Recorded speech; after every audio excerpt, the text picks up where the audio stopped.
پاشید ببینم کسی امشب نمیخوابه؟ چی شده خانداداش؟ شب جمعه سا خوابتون ببره لک دوباره یه بچه دیگه میاره میره. اون وقت حالا ما چند وقت دیگه باید بریم تو حیاط بخوابیم. هیچ حق نداره امشب بخوابه.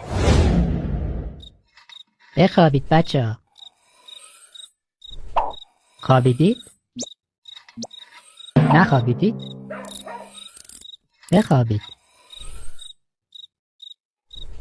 نخوابیدید؟ چرا نمیخوابید؟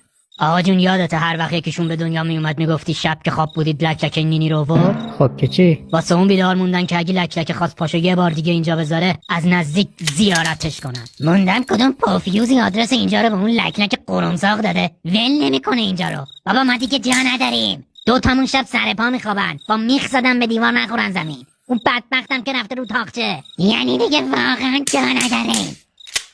حالا چرا اونجوری به من میگی؟ به شما میگم لک بشنوه. آخ خانم جان اینا کودتا کردن. برو اونور اوضاع خیته. کی بیداره؟ خوابیدی؟ یه شکلات خیلی خوشمزه دارم، هر کی بیداره بدم بخوره. کسی بیدار نیست؟ خوابی؟ شکلاتو بده من آقا جون.